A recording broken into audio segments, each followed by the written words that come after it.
it's I mean, it's different but very similar. You have the whole, Trump hysteria. We had the same thing around the Sweden Democrats, of course, and all their bots and their Nazis and etc. It's like when the leftists are thinking, "Oh, we are Lenin. Are we really? Are we the Bolsheviks? Are you guys?" Right. No, you're fucking not. Let's get serious. And the neo-Nazis, while of course having fascist ideas and Nazi ideas, they were not a mass movement.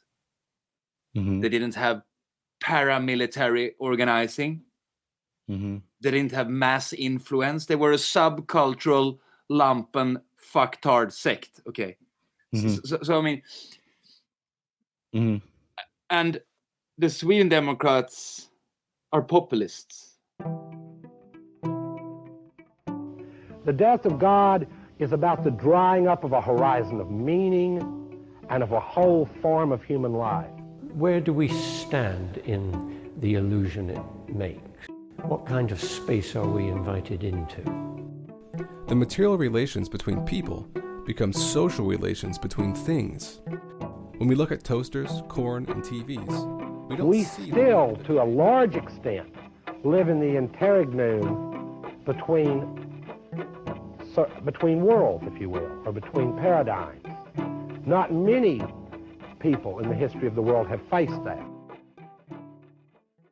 Diet Soap is a Sublation Media podcast. Johannes Regal is a former city council member in Sweden, union activist, and a member of the organization known as the Socialists of Westervik. He recently wrote an article for the Platypus Review entitled Results Not Achieved and Prospects Graveled, Evaluation of the Activities of the Socialists in Vestavik and Sweden from 2006 to 2022. Why don't you tell me just what sort of socialism or socialist organization were you a part of in Sweden, and what was the self-conception of your socialist activities and movement? Oh, that's a good question, Doug. Thank you for having me, by the way. I want to say that first. Well, I'm glad to have you. We'll see about that. Yeah. Oh, no. Okay. No, but what sort of socialists were we? We still are, by the way. Well, we are a very heterogeneous organization to begin with. We never really strive to be that much of a particular kind of socialist, I think. So we have people from different left orientation backgrounds in our organization. But we were, in our very start, for a few years, a member of a Trotskyist group in Sweden. But we broke with them quite early on. Well, to our self-understanding, what we was thinking about what we were doing during these 20 years, sort of, that has passed since we started, was sort of, there were social democratic clubs in Sweden before there was a social democratic party. And we sort of saw our task in the same way as, that's the alarm telling me to get ready for seeing you. I see. So we started early, sorry. We sort of saw our task as one of, starting over. And we always realized that we are not a real socialist workers' party, but we want to have that. We think it's necessary to have that. So our idea of what we were doing was sort of preparing for that, really, more than self-proclaiming it. We sort of did anyway in the end, and that's a long story. But when you preparational. When you use the phrase social democratic party, that's a term that has multiple meanings at different times in history. And I don't really know what it would have meant for you in Sweden. I mean, in the United States, there was a comedian named Mort Saul who used to say that in the 60s, he was, was an American comedian, little known now, actually. He died at the age of 92 a few years ago. This is me demonstrating that I'm old. But in any case, he used to do a comedy routine about how the center of all politics should be called the Social Democrats. And then you could go to the left. You could be a left social democrat, or you could be a right social democrat. Yeah. But that was in the 60s and in the 1960s. And so clearly the term social democrat in a socialist milieu has a completely different meaning. But what did you mean at the time? There was a time when there were only social democrats. When anarchists were social democrats. When those who became Bolsheviks, etc., were social democrats. And those who became the social democrats were also social democrats. And we sort of thought there was something good in that, you know, not trying to, there was sort of a living debate, if you will. And we always thought of that as a good thing rather than a bad thing. So we defined ourselves politically in the sense that we want to overcome capital. Yeah. We want to abolish wage slavery and society based on private property. And we want to free mankind's potential, if you will. And that was it, basically. The rest was rather an open question, we would say. And what was important for us were, for anyone sort of seeking home in our organization, what was important was that they realized that the era of class collaboration, as it has existed in Sweden in particular, but in the world in general, is over. And to our understanding, it was time to start anew. Because, you know, social democracy weren't the first to organize workers in Sweden and other places. Social democracy was rather late in Sweden. Before then, you had the worker-friendly liberals and churches that were not connected to the state church. We call them free churches in Swedish. I don't know what you say in America, but and they were organizing workers before. But they did so on a basis of class collaboration. And they said to the workers to plead kindly, if you will. And when the Social Democrats came, they came with other ideas and perspectives on the struggle. And they said, we need to organize and fight, stick together, you know, all these things. So we sort of saw the task as one of being rather similar to that, but with the only difference that those who now are the liberals, if you will, are those who once were the socialists, the Social Democrats, that is. That was a very broad tent. Yeah, and still is. But nonetheless, it came out of it still is. We're just looking back on its history so far. But it came out of a Trotskyist organization. Did that shape its self-conception at the beginning, even in reaction against Trotskyism? That's a funny question. It depends on who you ask. Today we have comrades who come from the very most Stalinist camp in Sweden. And they would definitely call us, who has been doing this since the early days, some formal trots, of course they would say, you know, the jargon. But to my way of seeing it, we were never really Trotskyists. No. What do people you would call Stalinists mean when they call people like yourself trots? What does that signify? Well, it goes back to the old classic questions, you know, socialism in one country, mostly, I would say. Okay. And forgive me for coughing a lot. I've been doing that since I was over in America, by the way. Some American strain of COVID, I don't know. Probably. Yeah. It's rather weak. Oh. Okay. But yeah, so how would I say it? I mean, I would be happy to have one of them with me today answering that question. What makes Johannes a trot? I don't know. I never consider myself a Trotskyist, really. You know, I have an anarchist background. My political preschool, if you will, was in the Black Bloc, sort of, at the end of the globalization movement in that time, and where neo-Nazi violence was still a thing, you know, the Antifa, that generation, the end of that generation. And so when I came into contact with the Trots, for me personally, it was like, okay, so these guys are actually communists, but they don't like the Soviet Union, really. Something was wrong there. They're not Stalinists. Okay, that's a good start. Mm-hmm. Mm-hmm. So they're not evil communists, if you will, from an right. adolescent anarchist perspective.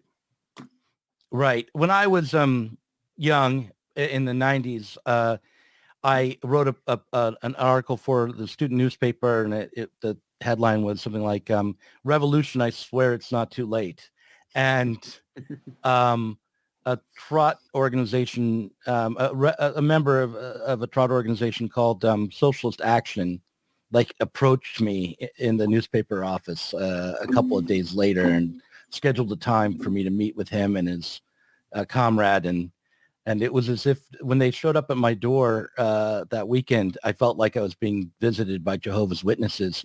But nonetheless, I went and had coffee with them, and I came from sort of an anarchist perspective as well, but I thought, well, they're not so bad.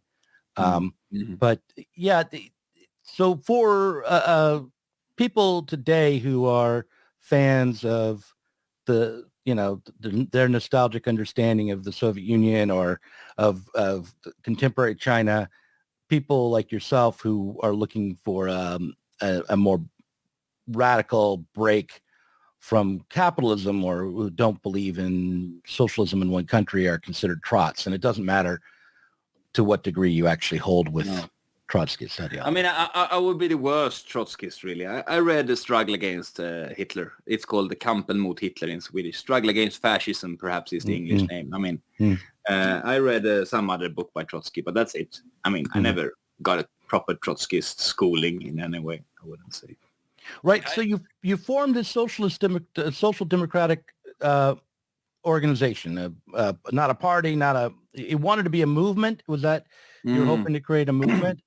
Yeah, but we sort of realized that if there's ever going to be something real, people have to get into motion in a serious way.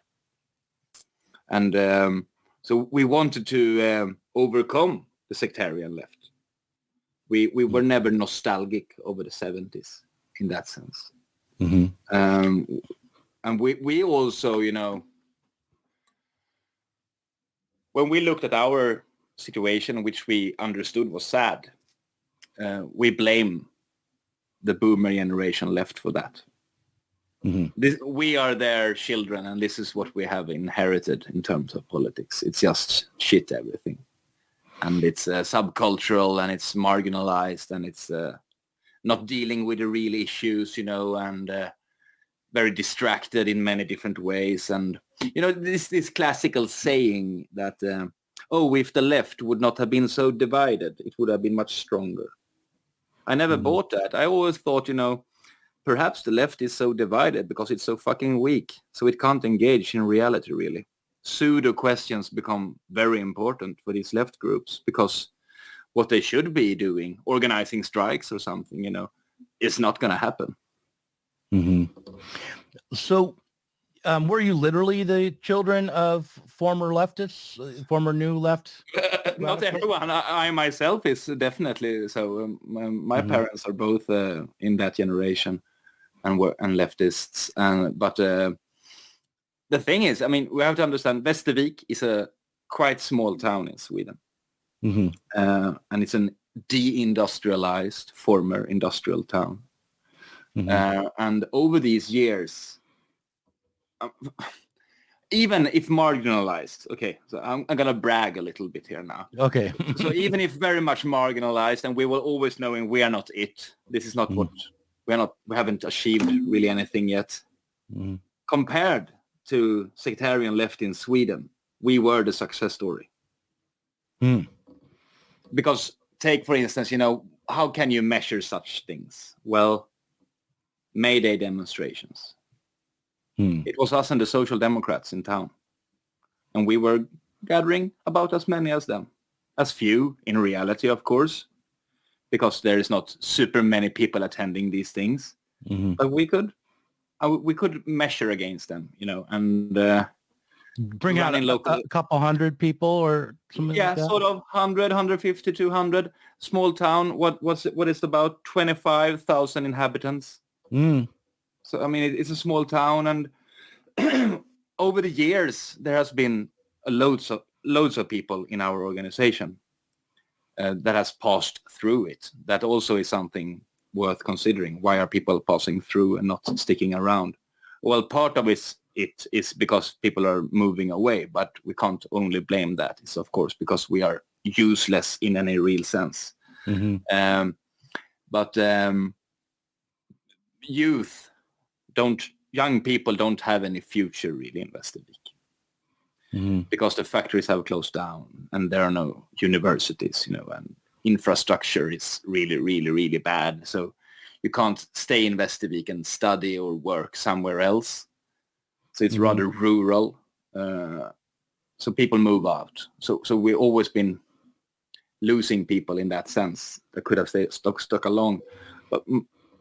But how did I get into this? What was my point? You were bragging about the achievements of the Socialist of Westervik. I think what I was asking you originally, I'm going to go back to the original question, was your self-conception. And I wanted to point out that one of the things you were trying to do was to become politically relevant and to be relevant for working class people in their struggles in Vestavik. You wanted to have some way of providing support for an ongoing struggle, which you hoped would become a struggle for socialism, right? And to that end, you I think, if I'm understanding the story correctly, and you correct me if I'm wrong, you ran for city council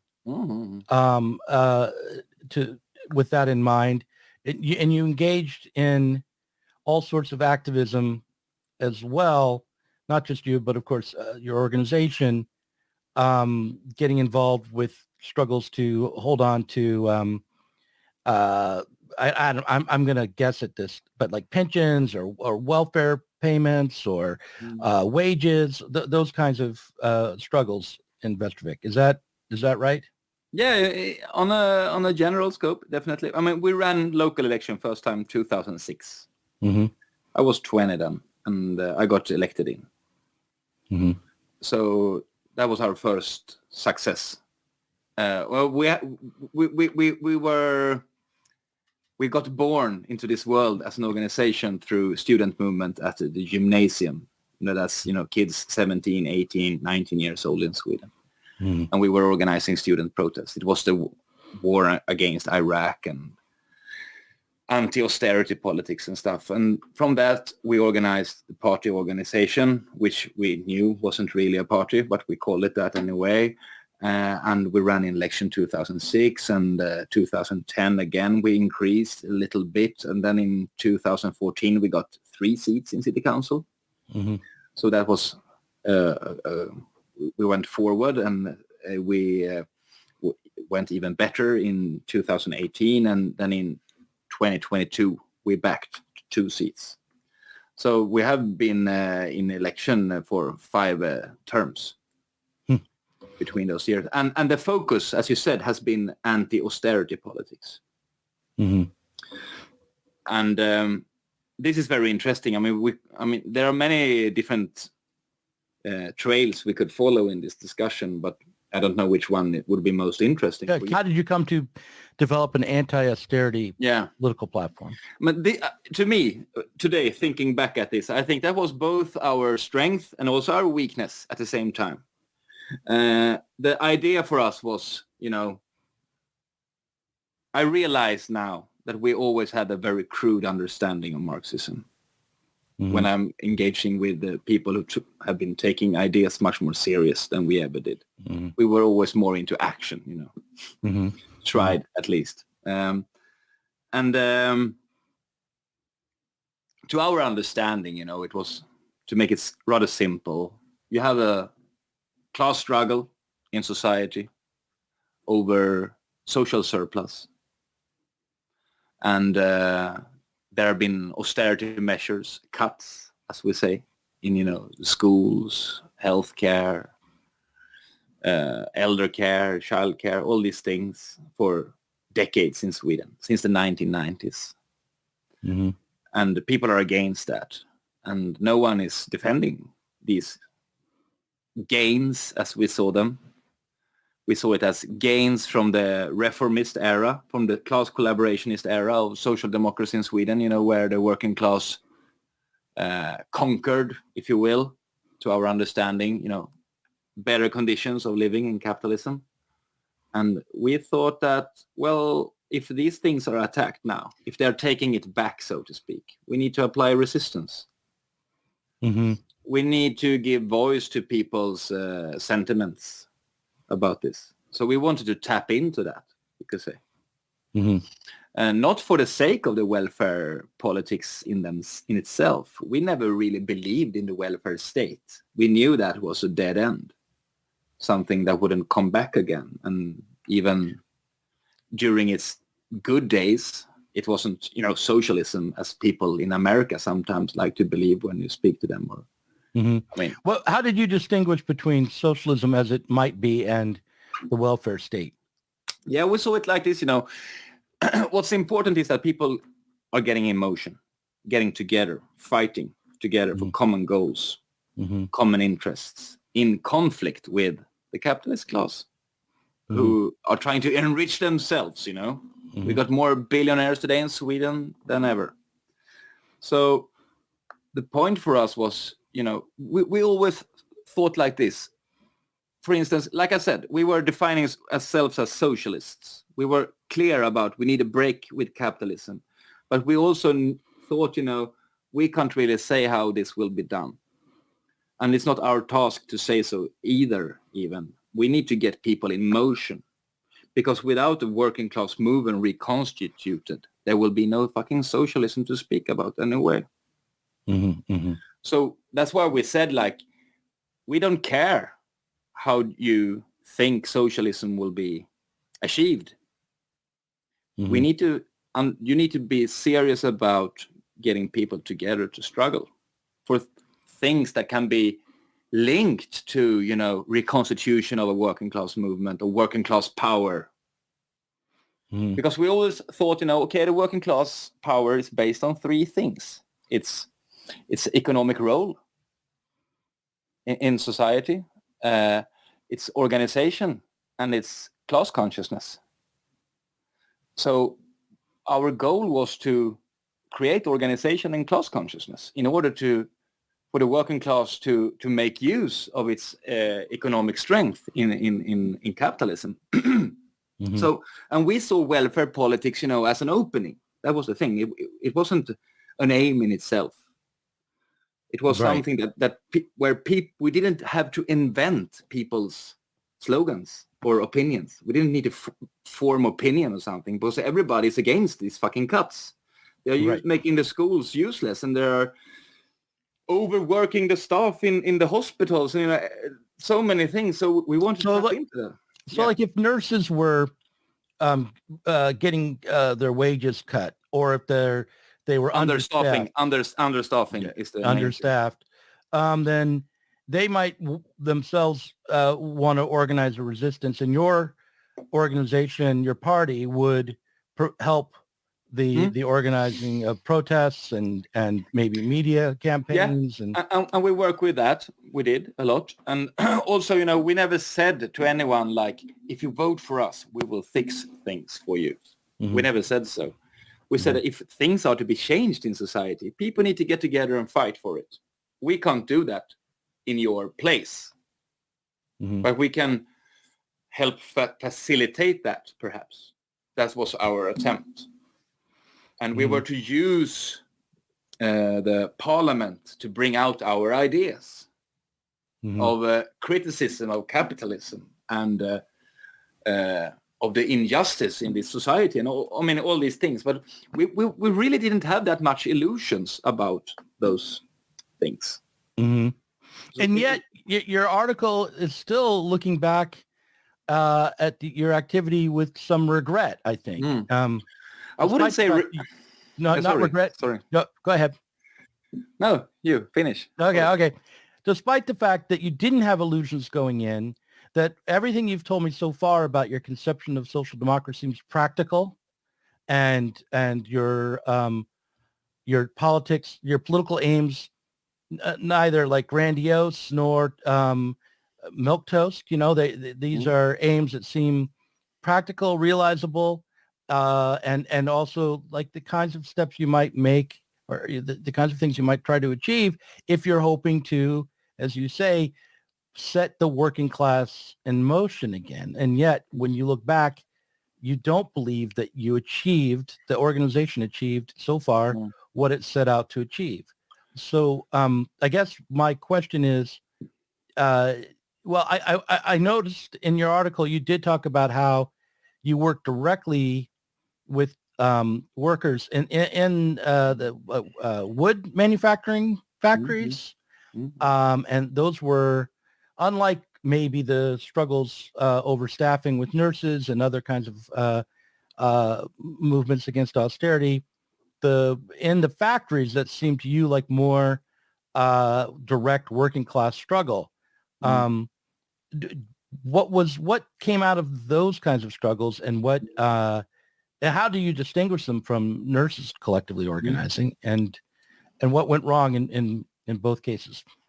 Many good questions there. First, first thing to be said is there is there is another option to everything I will say from now. There's no alternative, and that can also be that we were just not fucking fit for our task.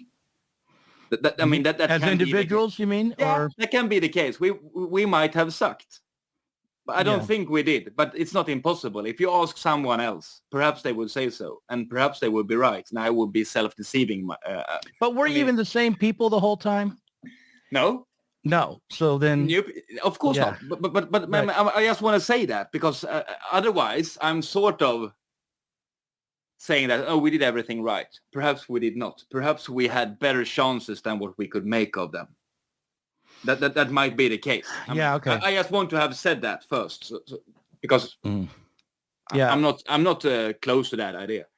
Okay. I can't see it myself though, but I'm very much part of it. So I might be the worst. I want to rule that out because okay, let's do that for the sake of discussion. I just wanted it said, right? Yeah. Yeah. Fake humbleness or whatever you call it. Yeah, right. So the different things you're entering into here, but programmatically, what we wrote a lot about the workplaces and what needed to be done within unions on workplaces. So, and we were doing that quite well for a time, I think, but with our engagement in city council, we sort of adapted our organization to that without even noticing it ourselves. And we down prioritized our factory organizing efforts.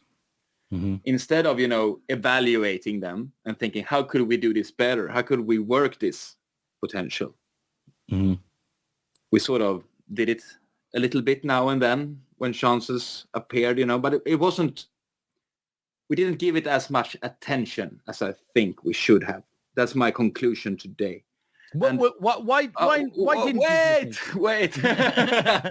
Right. And there are no regrets around these things because I think I learned a lot and I think we have learned a lot and I think we can have discussions today that we wouldn't be able to have without these experiences because others in Sweden are making the same experiences now as we did in 2006.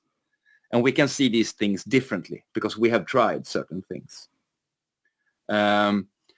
So the only regrettable thing perhaps would be that we couldn't see things earlier because 20 years is rather a lot of a lifetime anyway. We don't have that much time on this earth. And I think perhaps we could have learned things the half time. With that said, there are two things. Okay, two things I want to say about the welfare politics because you were asking about the connections and how they went. Well, when you say you didn't do as much work directly with factory workers and those wood manufacturing factories as you might have, or that in general your engagement directly with workplace struggles was not given enough attention. As someone who's trying to just run a business, right? I know that time management and prioritizing is a struggle, and that for example, I spend a lot of time working on the YouTube channel. I sometimes think maybe I ought to go work on a different part of the business a little more. But inertia sets in. You have a schedule. And also there are reasons to focus where I'm focused. When you were engaged with these struggles in the workplace, how did you measure their success, and what about those kinds of struggles led you not to prioritize them? Could you the first part of the question? Exactly. What was it? It was interesting. Yeah. Well, I was just saying, when you're involved in any kinds of activities, there's only so much time, and you have to prioritize what you do. And what I've noticed is that I will often respond and start to prioritize what at least feels like. No, but I follow on that. The beginning of the end. The beginning of the end. So when you came to the workplaces. Yeah, when you were engaged with workplace struggles, how did you think of what success would be? And how did your struggles there lead you not to prioritize that kind of activity more? Same thing again. Organization and class consciousness. The aim is the same, right? So can we get workers together to fight for their common interests? It's not socialism in itself, of course not. We were not that ignorant, but it's sort of a necessity for any next step to be taken. Right. I still believe that, very much so. I've been called a workerist many times when I was over in Chicago, and perhaps that's true. I don't know. But who called you that? I'm not going to name any names. I'm not going to name any names. All good people. I'm very impressed. I mean, that's a different topic in its. I was very impressed of Chicago. Now, don't regret going there. Yeah. But, and I never seen myself as a workerist, or perhaps I am. I don't know. But so the point of that was to bring workers together to fight for common interests.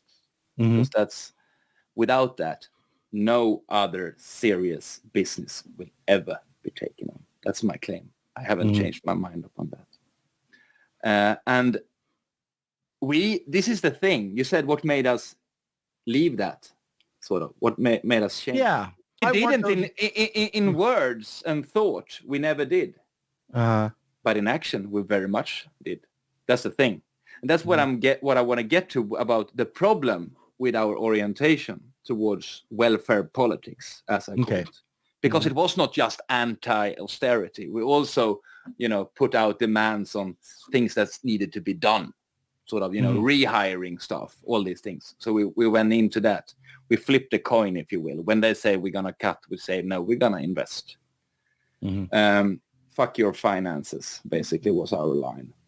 We need these things. We need to take human needs prior, because we don't care about stability in capitalism. That's not why we are here. The problem is that, to begin with, we became very much oriented towards the state because of this. This is my take. Everyone in my organization does not agree upon this. Some people think we were on the right path. Still, this discussion is open. It's an ongoing thing. But to my mind, and many with me, we became oriented towards the state. Sort of, that's the problem, if you will, with Sweden, that the working class is so thoroughly lobotomized by social democracy that unions can't strike. Unions can't even raise demands that compensate for inflation right now. And that's not because they have some innate inability in themselves, but because of the law, right? No. Well, the law is another part, but that's not the problem. The big problem is that the working class does not fucking know how to fight, because it has not done so for generations. It hasn't needed to. Because everything has been sorted out, by union officials and state bureaucrats and social democratic politicians in cooperation with the big businesses. And, people got their lives better for every new year that went by. And, so the working class was completely demobilized in Sweden. That's the the other side, of the so-called Swedish model of the social democratic success story, that it was a total disarmament of the working class.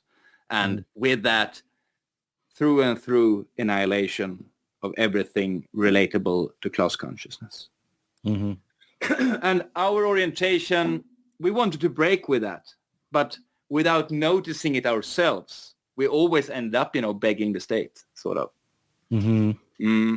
So instead of, we were speaking about socialism as the future, something qualitatively new compared to this. But our perspective were always in the rear view mirror in a way. Look, in the 80s, things were so much better, blah, blah, blah. Full employment, loads of people in the healthcare institutions. Mm-hmm. So that's one thing. The other thing is that we made theoretical, if you will, even if our low level of theoretical adjustments to this. And then, we said, so teachers, they're welfare workers, right? And they also have a workplace. So we are engaged with the working class. We are still engaged in workplace struggle. When we were sort of rallying against teachers' union, trying to get their support, and anti-austerity measures. Mm-hmm. It wasn't all bad. That's not my point. But my point is there is a difference between teachers and factory workers. And that difference is important, I think, when it comes to perspectives of, reorganizing a socialist workers' movement. You can't do that with teachers. I don't say teachers don't have a role to serve and a place to fill, important ones. Because teachers are employed by the state primarily, or is there a cultural difference that you would point to?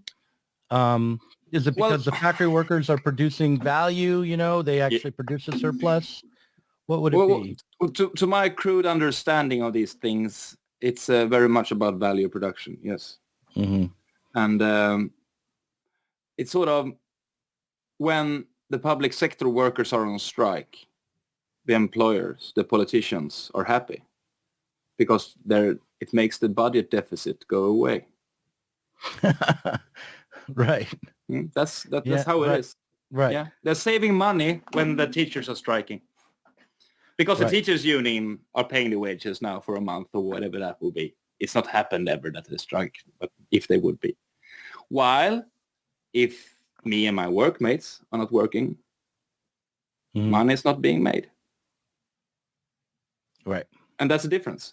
And I mean, you can expand on that a lot. I would say every time that a section or a group in the working class is going to battle, if you will,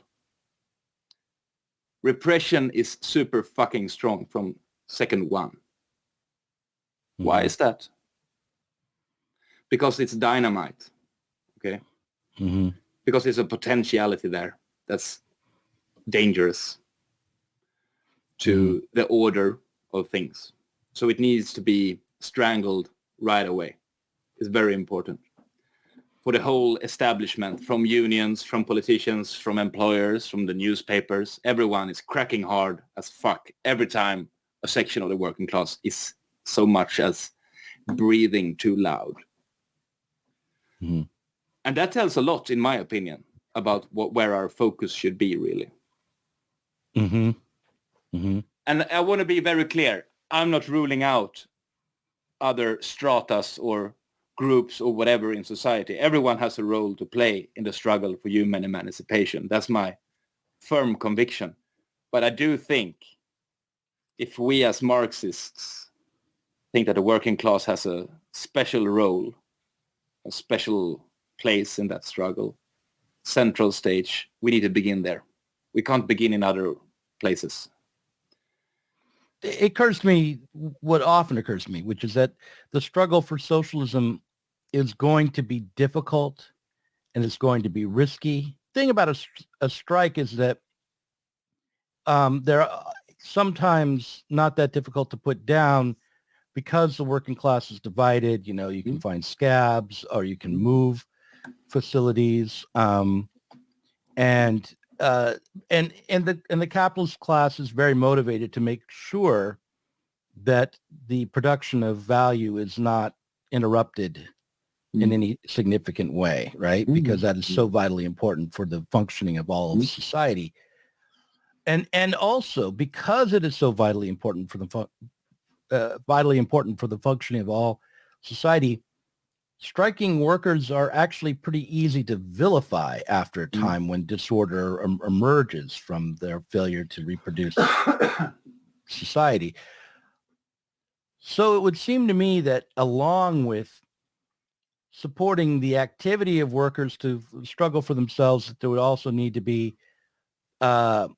some sort of strategic thinking about how to fill in the gaps that are going to emerge, in society as more workers. Like, let's imagine that it could be that the workers decided to coordinate and strike for their own power, for the that's some sort of revolutionary strike. If they did that alone without other administrative tasks and coordinating activities in place so that they could support one another through that, it would be easy that disruption would be self-defeating.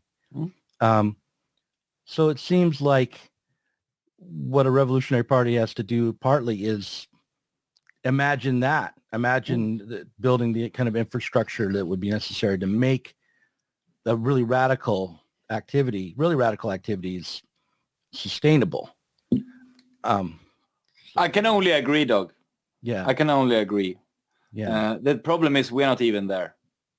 We keep going through these moments of disruption that aren't quite strikes, but like in America after the murder of George Floyd, there was quite a lot of disruption. But disruption is one thing, but it's not sections of the working class moving in the realm of production, is it? No, and it's not. It's rather lumpen. Right. It's rather lumpen, and it's the left, which is the middle class. Yeah.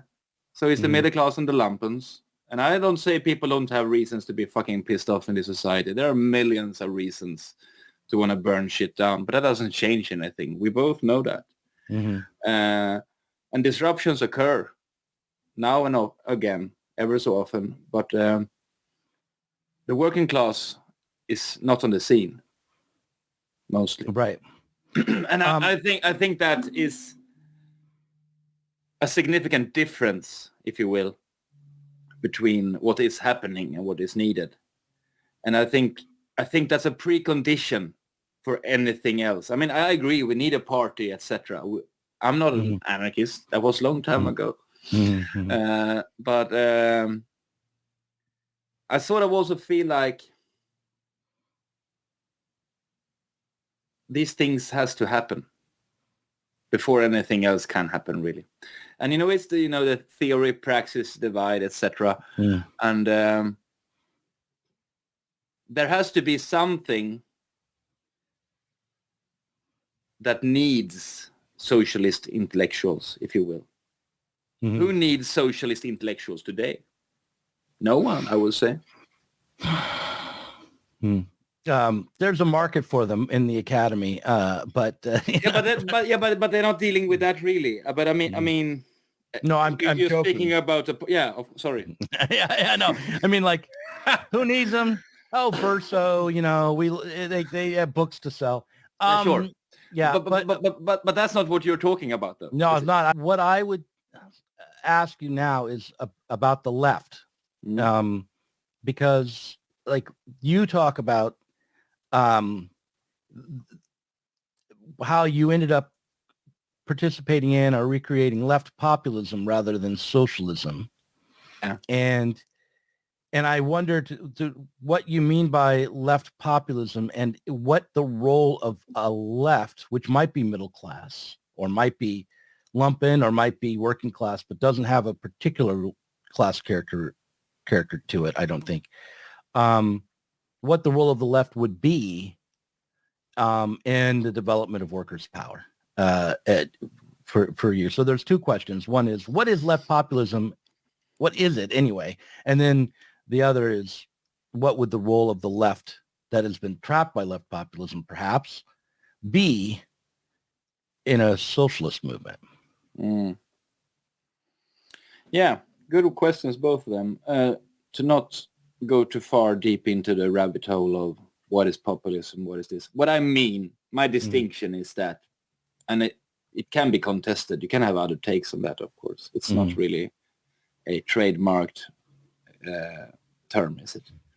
What I mean is that the populists, no matter if they're right or left, they don't need the independent, active participation from the working class. For them, the working class is a constituency. I think it's the right word. I mean, it's not Yes, my native tongue we're speaking, but they're a voter base. Yeah, you're right. Constituency is the correct term, I believe. Although, even though it is my native tongue, I get words wrong sometimes. But yes, that's correct. In Swedish, we have the term valboskap. It means election cattle. Nice. We should start calling voters election cattle from now on. I think I might. Yeah, but in all seriousness, even if not to their own self-understanding, but that is what the working class is for the populists, no matter if left or right. Left populists would never say that, of course. But if the practice, or pseudo-practice, if you will, is not about independent working class movement, it is pretty much what it is. They want their votes. People are angry, so they can tap into that, as we did. You know, we did that with an intention of organizing people, but we failed organizing people. Hence, we became populists. We were applying to people's discontents, appealing to that, and which are all very legit. That's not my point. They're all legit, you know. It's politicians, you know, stealing and all this shit, corruption, and, you know, it's a rotten fucking world we're living in. There are millions of reasons, like I said, for people to be angry. And I think, but the difference for me when I separated to the populists, left populists, and the socialist workers movement is that the socialist workers movement has to be based in the working class, in its own self-activity, in its own ways, which is not necessarily electoral in the first stage at all. So that's how I see, to answer the first half of your question. I don't know if it's a satisfying one. No, it's fine. But then you say, what would the left's role be? Well, I don't know, really. I mean, some people can do things in workplaces. I think they could do more use there than you know, selling a newspaper for the latest Trotskyist split sect. I don't know. There's no fucking point in that. I don't know, campaigning for the Democrats in America. That's not very useful either for the emancipation of mankind, I think, or reconstitution of a socialist movement. Some people could be doing workplace stuff, if you will. Others can't. They just can't. And I think they should work with theory and ideas. What you are doing, I think your contribution is very good. Sometimes I think, I don't know, I can't really see the use for some of the things you're doing, but that's because I don't know the topics you're discussing. Middle class left today is not interested in the working class. And that's one of the things. And I told them in Chicago when I went for the Platypus convention, I said, I never met anything in Swedish context that can be compared to the Platypus affiliated society. Because if you look at middle-class leftists in Sweden, they're totally fucked up, all of them, and of no use whatsoever, sadly. And I think the work that has been done through Platypus is very impressive and interesting and intriguing and, you know, all these things. But I never seen anything similar from a European middle-class left horizon. Of course, platypus is all around the the world now, so there could easily be a Swedish Platypus Affiliated Society chapter. I feel like I'm doing their work for them right now. But the thing that I want to ask you is this: in the United States, amongst certain leftists, not overall, but amongst a certain kind of media savvy, probably Sanders supporting leftist in the U.S., there's this idea, and it's taken hold, I think, and then kind of faded away even, that the left, as it is, has its own class interests that are opposed to the working class. And what they are is that they're the professional managerial class. And that means that they are aligned with state power and other kinds of quasi-state powers. We have those in Sweden too. Yeah. And they are, of course, getting their inspiration from America. Mm-hmm. We had Black Lives Matter in Sweden also. Also came from America. Right. I think it's important to realize that, like, Black Lives Matter, in its inception, the number of times it sort of started up again, it always came from the streets. You know, it never really started with some NGO, but then it was easily co-opted. But but my point was that I'm familiar to what you're speaking about. Yeah. Mm-hmm. But what's the question about that? My question is, do you think that the left can overcome, if the left is middle class, is like in character, can it overcome its own class interests to align with the working class? And if so, on what basis, or what needs to be, how would a socialist attempt to alter the left? Or is that even where we should be aiming at right now? I rather think of it the other way around. Mm-hmm. You know, if we look at these so-called leftists we have today, I can't help but to think, you know, that they're very, very much as children of their own degenerated day and age, you know. Children of the, they are plural, sorry. Again. And I don't think it would be existing in the way it is today if the working class would be in motion, really. I think that it's very symptomatic of our you say impasse, or where we find ourselves. I mean, really, if the working class would be in motion, the left could not get away so easy as it's doing today.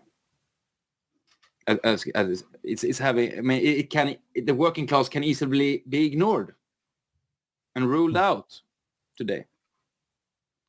I don't think identity politics would be an issue in the same way, for instance. Listen, we've done about 55 minutes. I'm wondering, do you have enough time to go for another session? I could refill my coffee cup and we could talk some more.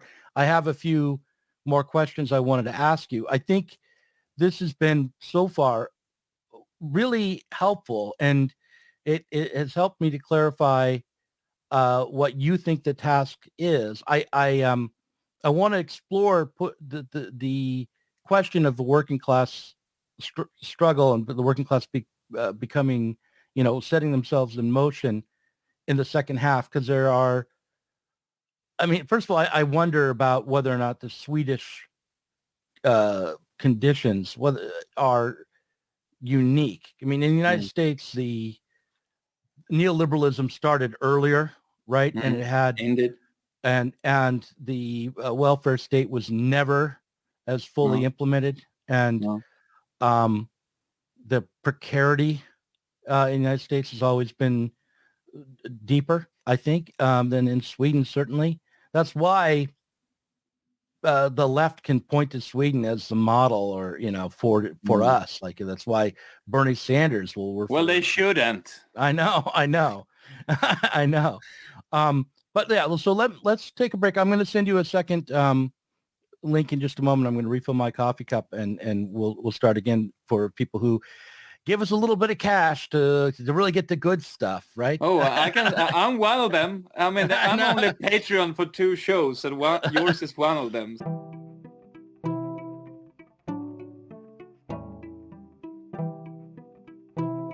If you enjoyed this conversation, please do consider supporting us on Patreon. Our patrons help to make sure that Sublation Media can continue to provide interviews, videos, books, and articles that are critical of the left from the left. If you are tired of remaining stuck within bourgeois ideologies and politics, help us sublate them both.